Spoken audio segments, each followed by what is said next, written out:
안녕히 주무셨어요? 맞습니다. 좋은 아침이 되었고 또 새로운 한 주가 시작되었습니다. 오늘 우리는 누가복음 13장 6절로 9절에 있는 말씀이 본문의 말씀입니다. 실물교훈 제 17장으로 넘어가겠습니다. 누가복음 13장 6절로 9절에 있는 말씀인데요. 우리 남녀로 교대로 좀 읽어볼까요? 우리 여성분들 먼저 한번 6절, 8절 읽으시고 남자분이 7절, 9절 한번 읽어보겠습니다. 여성분들 예. 누가복음 13장 6절. 다시 시작. 이에 비유로 말씀하시되 한 사람이 포도원에 무화과 나무를 심은 것이 있더니 와서 그 열매를 구하였으나 얻지 못한지라. 가원지기에 이르되 남자분들 시작. 가원지기에 이르되 내가 3년을 와서 이 무화과 나무의 실과를 구하되 얻지 못하니 찍어 버리라. 어찌 땅만 버리느냐. 대답하여 가로되 주인이여 금년에도 그대로 두소서. 내가 두루 파고 거름을 줄이니 이후에 만일 실과가 열면 좋으나 그렇지 않으면 찍어 버리소서 하였다 하시니라. 우리는 지난 시간에 탕자의 일명 탕자의 비유라고 하는, 어떤 분들은 탕자라는 말보다는 돌아온 아들의 비유, 그런 표현이 좋겠다 그런 사람도 있지만은, 탕자의 비유가 더 합당한 게 뭐냐면은 탕자로 끝나는 이야기가 있었기 때문에 그렇죠. 첫째 아들이 집으로 들어오지 못한 상태에서 그 비유가 끝났기 때문입니다. 그렇죠? 둘째 아들이 집을 나간 것 같았는데 둘째 아들은 결국은 돌아와서 아들로 인정을 받았지만은, 첫째 아들은 타락하지 않은 것 같았는데 실상을 따지고 보니까 첫째 아들이 타락한 사람이었어요. 돌아올 줄을 몰랐죠. 집 앞에 버티고 있어서 아버지가 나와서 들어가자고 얘기했을 때 들어갔다는 말이 없이 그 비유가 끝나므로 집안에 있는 탕자다 그렇게 표현을 하는데, 그것이 이제 사실은 우리에게 적용이 될 더 많은 교훈이 있는 것 같아요. 첫째로는 그것이 그 당시에 유대 지도자들 아주 의롭다고 자랑하고 자기들이 지도자라고 얘기하고 자기들이 구원을 얻었다고 그렇게 평가를 스스로 내리고 있었지만은, 예수님에게는 그들이 돌아오지 못한 탕자였다고 하는 사실을 지적을 받았죠. 이제 그게 오늘날 우리에게 적용이 된다면, 우리는 남은 교회 백성으로서 우리는 정말 진리 안에서 구원의 백성이라고 자부하고 있지만, 사실은 우리의 의의가 너무 드러나고 또 우리의 그 모든 신앙이 우리 중심으로 돼 있었던 그 신앙, 그것이 결국은 집 밖에 있다고 하는 사실을 이야기하고 있다. 그래서 어쩌면 그 탕자의 비유가 세상 또 다른 사람에게 잣대를 대는 것이 아니라 우리 자신에게 잣대를 대야 되지 않겠나, 그렇게 생각을 해봅니다. 자, 오늘은 이제 드디어 17장 제목은 금년에도 그대로 두소서라고 하는 제목입니다. 지금 함께 읽은 이 가수원에 등장하는 인물들이 있습니다. 여기서는 두 인물이 나옵니다. 하나는 가수원 주인이 나오고, 그 다음에 또 하나는 누가 나와요?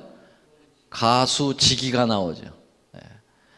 가수지기는 주인의 부탁을 받아서 가수원을 가꾸는 사람이죠. 이 두 인물이 나오고, 또 하나는 이제 인물이 아니라 그 포도나무가 이제 포도원 가수 같아요. 그래서 이 포도나무에 대한 이야기가 나옵니다. 3년을 와서 이 가수지기가 열심히 이 포도나무를 잘 가꾸려고 노력했지만 열매가 있습니까? 없습니까? 3년 동안 열매가 하나도 없어요. 그래서 가수원 주인이 뭐라고 그래요? 찍어버려라. 아니 3년 동안 열매가 하나도 없는데 그 나무가 제 기능을 하지 못하니까 찍어버리고 다른 나무를 심는 것이 더 효과적이지 않느냐. 그럴 때 이 3년 동안 이 나무를 잘 가꾼 이 가수지기가 포도원에 무화과 나무를 심은 것이 그랬군요. 그러네요.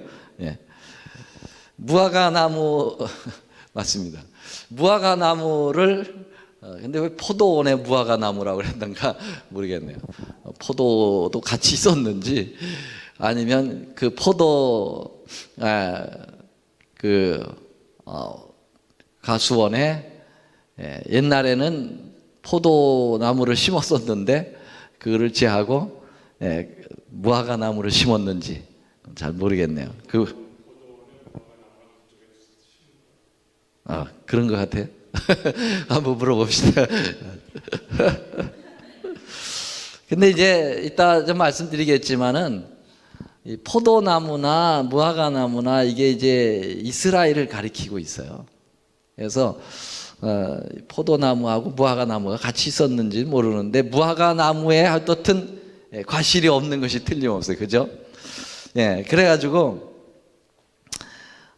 이 포도원 지기가 과수지기가 3년 동안 내가 가꿨지만 결실을 못 얻었습니다. 죄송하지만 그러나 한 해만 더 어떻게 하자고요?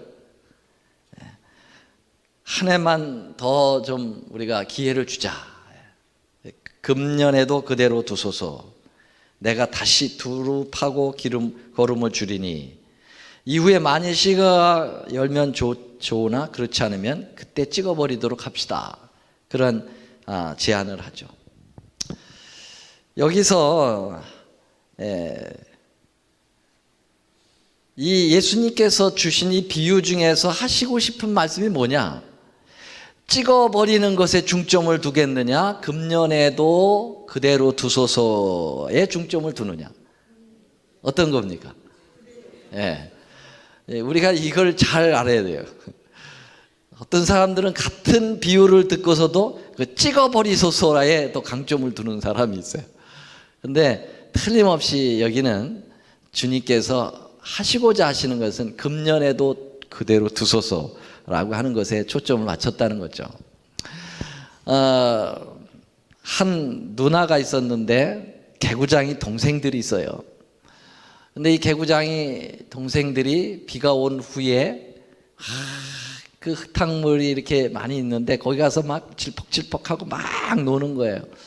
그래서 누나가 안타까워가지고 그 아이들을 이제 흙탕물에서 나오게 하기 위해서 맛있는 빈대떡을 부쳐놓고 부릅니다. 영철아 빨리 와. 빈대떡 꺼놨어. 해도 오질 않아요. 그래서 이 누나가 열실 동안에 안 오면 너 끝이야. 그래도 끔찍도 안 해요. 그래서 이 누나가 드디어 쉽니다. 하나, 둘, 셋. 그래도 안 와. 넷, 다섯, 여섯, 일곱, 여덟, 아홉. 그 다음에 몇을 쉬어야 되죠? 열을 쉬어야 되는데, 아홉, 반. 그렇게 하죠. 그래도 안 오니까 아홉, 반에 반. 이렇게 쉬죠. 누나가 이제 그걸 쉬는 이유는 빈대떡을 안 주겠다는 겁니까? 어떻게든지 주겠다는 겁니까? 주겠다는데 거기에 목적이 있잖아요. 아홉 반의 사랑이라고. 아홉 반의 사랑이에요. 이것도 마찬가지입니다. 찍어버리겠다는 게 목적이 아니고 어떻게든지 돌아오게 하겠다 하는 그런 하나님의 기다리는 마음, 애타게 우리를 회개하고 돌아오도록 하는 그러한 심령이 잘 담겨 있는 것이다. 그렇게 볼 수 있겠습니다. 자, 자, 이런 하나님의 심령이 그 다음 성경절에 이렇게 나와 있습니다. 누가복음 19장 10절에 보면은 인자에 온 것은 잃어버린 자를 찾아 구원하려 함이니라. 예수님께서 이 땅에 오신 이유를 내가 의인을 구하러 온 것이 아니라 악인을 회개시켜 하늘로 데려가고 싶어서 이 땅에 오신 것이지. 그래서 병자에게는 의원이 필요하다, 그렇게 표현했어요. 건강한 자에게 의원이 필요하지 않다. 요한복음 3장 17절에 하나님이 그 아들을 세상에 보내신 것은 세상을 심판하시려 하심이 아니요, 뭐라고 그랬어요? 저로 말미암아 세상이 구원을 얻게 하려 하심이라.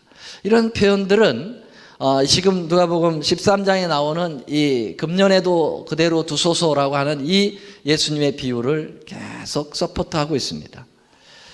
여기서 가원 주인은 하늘 아버지시고 가원지기는 누구라고요? 예수 그리스도십니다. 예수님께서 금년에도 그대로 두자고 하는 제안을 하고 있는 거죠. 물론 아버지 하나님도 마찬가지예요. 아버지 하나님은 찍어버리자고 주장하는 분이고, 예수님은 자비가 많으셔가지고 그것을 어떻게 해요? 좀 그렇게 급하게 결정하지 마시고 조금 더 기다리자. 그래서 두 분의 의견이 이렇게 다른 겁니까 지금? 어떻게 생각하세요? 두 분의 의견이 달라요? 같죠? 그분들은 삼위일체이시잖아요. 이러한 그 하나님 아버지의 사랑하고 그 다음에 아들의 사랑을 이원화시키는 일종의 그 듀얼리즘입니다. 영혼불멸 사상만 듀얼리즘이 있는 게 아니라 이러한 신약과 구약의 하나님, 구약의 하나님, 신약의 하나님이 다르다고 하는 그러한 이원론 사상을 가리킨 최초의 이단자가 그때가 한 3세기, 2세기에서 3세기경에 나온 마르키온이라고 하는 이단자가 나왔죠. 이 사람은 구약의 하나님은 잔인한 하나님이다, 심판의 하나님이다, 공의만 베푸는 하나님이다. 그러나 이제 신약의 하나님은 아주 사랑의 하나님이고 자비의 하나님이다. 그래가지고 두 하나님을 이원화시키는 그러한 이단이 있습니다. 우리는 그렇지 않아요. 지금 여기 아버지 하나님 가수 주인은 찍어버려라, 가수지기는 아닙니다, 참자. 신문교훈 216은 이렇게 얘기하고 있습니다. 포도원 주인과 포도원 지기는 무화과 나무에 대하여 같은 관심을 가지고 있었다. 이와 같이 하늘 아버지와 아들의 선민 즉 이스라엘에 대한 사랑은 동일하였다. 아주 분명하게 이야기하고 있어요. 다른 마음으로 그런 것이 아니다 라고 하는 것입니다. 그래서 어떻게 보면은 우리는 과거의 그 신의 광야에서 모세가 십계명을 받으러 올라갔을 때 밑에서 금송아지 만들고 막 그 우상 숭배에 빠져 있었죠. 하나님께서 진노하셨잖아요. 모세에게 빨리 내려가라고. 모세가 그 받은 십계명을 던져서 깨트리고, 그렇죠? 하나님께서 진멸을 시켜버리겠다. 그리고 뭐라 그래요? 내가 이제 이 백성들을 끝내고 너의 이 모세 네 후손을 통해서 다시 내가 제사장 나라를 만들겠다. 그렇게 제안을 하셨을 때 모세가 뭐라 그랬어요? 출애굽기 32장 32절에 나를 주님께서 기록한 책에서 내 이름을 제하더라도 그렇게 하지 말아달라고. 그렇게 보면은 아주 모세는 대단히 자비로운 선지자이고 하나님은 어떻게든지 멸망을 시키려고 하는 그런 아주 악한 하나님처럼 보여지죠. 그게 아니라는 것입니다. 그 모세는 그 예수님의 십자가의 그 사랑을 거기서 표상했다고 우리는 보지 않습니까? 거기서 생명책에서 내 이름을 제하라고 하는 것은 둘째 사망으로부터, 둘째 사망을 자기가 받겠다, 그런 얘기죠. 그냥 우리가 한번 이렇게 인생에 살다가 가는 첫 번째 사망이 아니에요. 예수님께서 십자가에 달려 돌아가신 죽음은 둘째 사망을 죽으셨다고, 영원히 하나님으로부터 분리되는 그런 경험을 하셨다고 얘기하잖아요. 예. 그래서 이 모세의 중보 기도는 대단한 기도인데, 그러면 모세의 기도는 중요하고 하나님은 아주 심판의 하나님이냐? 그게 아니라는 거죠. 예. 예수님의 마음이 하나님 아버지의 마음이에요. 똑같은 마음이죠. 예. 자, 그래서 그러한 오해가 없기를 바란다는 것입니다. 자, 이 포도원의 무화과 나무는 누구인가? 지구 안에 있는 이스라엘 백성들. 뭐 1차적으로는 유대인들이라고 볼 수 있고요. 2차적으로는 어쩌면 우리라고 볼 수가 있겠어요. 하나님의 백성이라고 인정하는. 그래서 실무교훈 124쪽에 다윗은 이스라엘 백성을 애굽에서 나온 포도나무에 비유해서 노래를 읊은 일이 있었다. 이사야는 대저 만군의 여호와의 포도원은 이스라엘의 족속이요 그 기뻐하시는 나무는 유다 사람이라. 그래서 이 포도원을 이스라엘이라고 보고 거기에 있는 나무들을 유다라고 이렇게 본다고, 이렇게 이사야 5장 7절을 인용해서 말씀하고 있습니다. 또 이사야 5장 2절에 보면 좋은 포도 맺기를 바라더니 들 포도를 맺혔도다.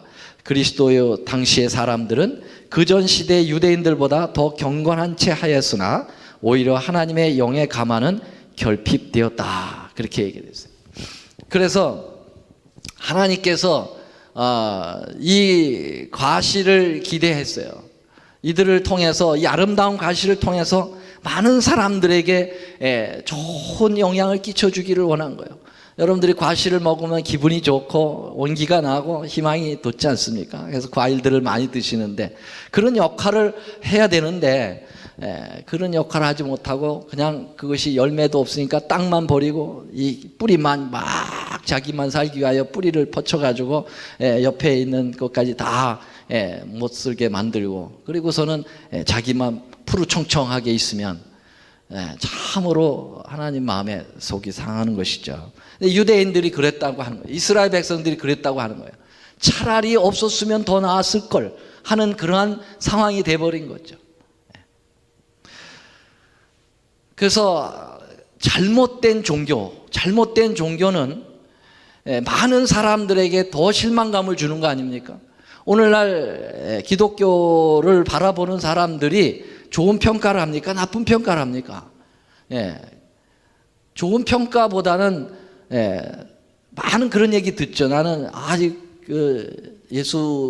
예수쟁이들 때문에 예수 안 믿는다는 사람 굉장히 많아요. 어떻게 세상 사람보다 더 악하다고 얘기하고 더 사기친다고 얘기하고, 그렇죠. 그런 열매가 없고, 그것은 무슨 자기가 전도한 결실을 얘기하는 것, 그것도 있겠지만은 중요한 건 자기의 생애의 결실이 없는 거예요.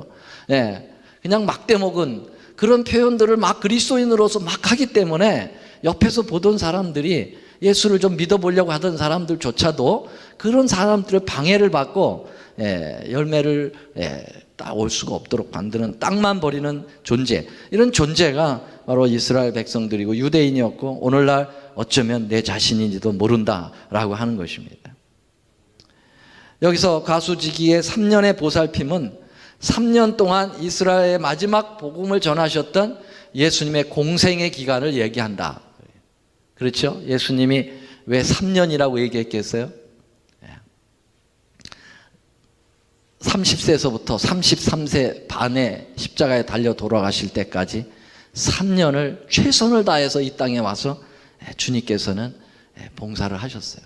얼마나 악한지 예수님께서 거의 결실을 못했어요. 직접 구세주가 내려오셔서 직접 말씀을 증거하시고 이적을 베풀었음에도 불구하고 유대인들의 거의 대부분 99.9%는 다 주님을 버려버렸어요. 십자가에 못 박으라고 아우성을 치고 다 도망가 버리고, 그렇죠. 결실이 하나도 없는 거예요.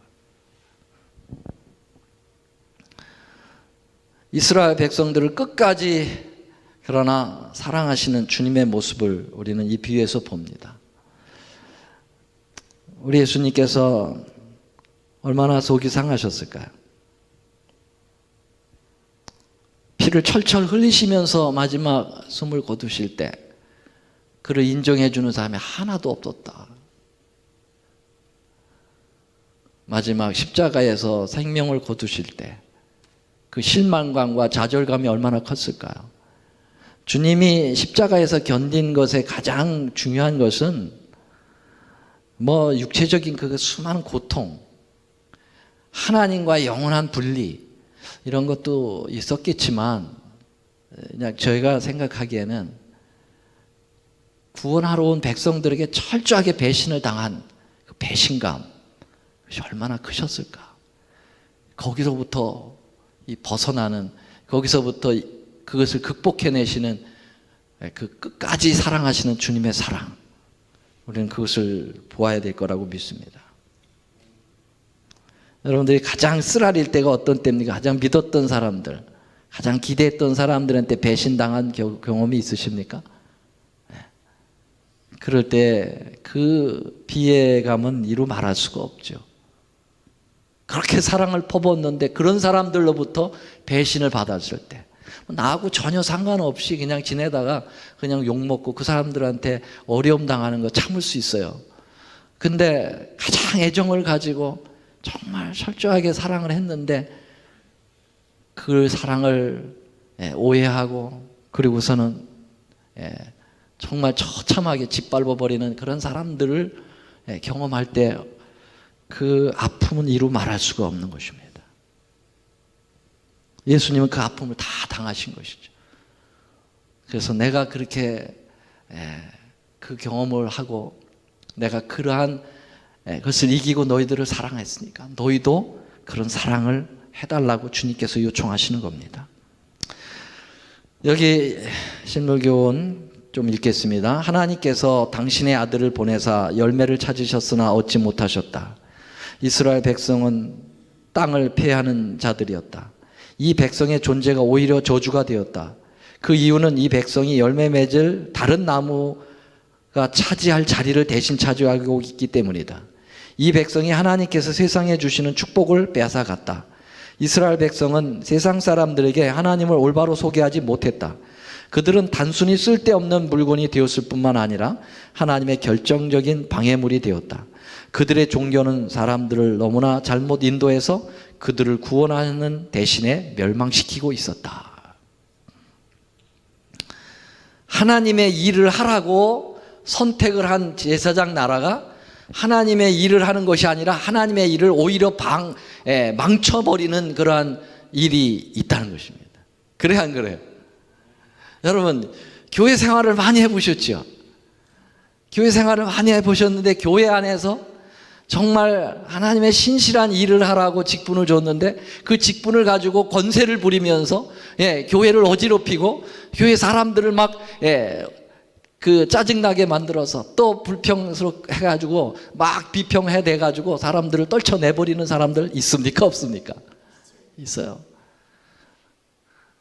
그런 부류가 여러분들이 누구다 이렇게 생각하기보다는 내가 혹시 아닐까 내 자신을 좀 생각해 봐야 되겠죠.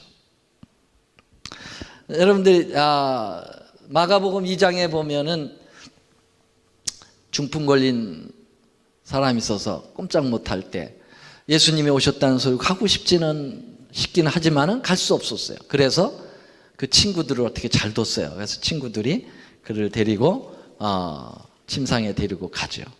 갔는데 아뿔싸 예수님이 집안에 계시고 수많은 사람들이 거기에 몰려 있었어요. 그래서 성경에 보면 용신할 틈이 없었다 그래요. 서로 아주 그냥 뚫고 들어갈 길이 없어요. 그래서 이 사람들이 예수님께 바로 이 환자를 데리고 들어가지 못하고 어떻게 했습니까? 지붕 위로 올라가서 지붕을 뚫고 내리는 그런 복잡한 일을 하게 하죠. 여기서 여러분 이 환자가 바로 예수님께 들어갈 수 없도록 막은 그 수많은 이 무리들이 누구냐 이거예요. 이 무리들이 누구냐 이거예요. 이 무리들을 시대의 소망에 보면은 이 무리들이 구경꾼들, 호기심이 많은 사람들, 뭐 이런 예수님께 더 적극적으로 헌신도 안 하고 그렇다고 예수님 곁에서 멀리 떠나버리지도 않은 그러한 사람들이 방해꾼이다. 그렇게 얘기했어요. 이런 사람들 때문에 영혼이 예수님께 바로바로 들어가야 되는데 방해의 장벽이 된다는 거예요. 오히려 이게 유대인들이고 오늘 우리가 아니냐 이거예요. 차라리 빠져버리면 모르는데, 그렇다고 차라리 주님 앞에 바싹 가서 안기면 모르는데, 엉거주춤하는 그런 애매한 그 포지션에서 헌신도 안 하고 또 아예 그리스도인이라고 하는 그런 이름이 아닌 그런 자리로 가지도 않고 어정쩡하게 서 있어서 많은 사람들이 들어오는 길목을 다 막고 있다. 그런 표현을 하고 있습니다. 우리는 선택받았다고 하나 온전한 하나님 앞에 헌신과 희생이 없으면 세상 사람들이 교회로 들어오는 방해물이 될 수 있다. 가원지기는 그처럼 희망이 없어 보이는 나무이지만 가꾸기를 거절하지 않았다라는 것이죠. 여기에 희망이 있어요. 그럴지라도 주님은 그들을 거절하지 않았다. 그 나무에 더 많은 손질을 서슴지 않았다. 그는 포도원 환경을 가장 좋게 만들고 온갖 주의를 다 기울일 것을 주님은 약속을 하셨어요. 끝내. 그래서 예수님께서 라오디게아 교회의 문 밖에 서서 문을 두드리고 계시죠. 안 열어줘요. 거기에서 그 기별에서 문을 두드리는 그 주님이 뒤를 돌아서서 딴 데로 갔다, 그런 말이 나옵니까? 안 나옵니까? 거기 보면 여전히 문을 두드리고 계신 거죠. 지금도 문을 두드리고 계신 거죠. 거기에 희망이 있다는 것입니다. 그것이 누가복음 13장 9절 이후에 만일 실과가 열면 이언이와 그렇지 않으면 찍어버리소서 하였다 하시니라. 자, 여기에 한 가지 간과하지 말아야 될 것이 있다고 그랬어요. 그건 뭐냐면은 금년에도 그대로 두소서도 있지만 그래도 열매를 엿지 않으면 그 후에 뭐 하라고요? 그것도 염두에 두라는 거예요. 하나님은 사랑의 하나님이시기도 하지만 공의로우신 하나님이라는 사실을 잊지 말자라는 것입니다. 여기 이 비유에 대해서 이렇게 이야기합니다. 이 바래진 경고는 이 시대를 살아가는 우리에게도 적용되는 것이다. 무관심한 자들이요, 그대들은 주위에 포도원에 열매 없는 나무가 아닌가? 운명을 결정하는 말이 오래지 않아 그대들을 향하여 선고되지 않겠는가?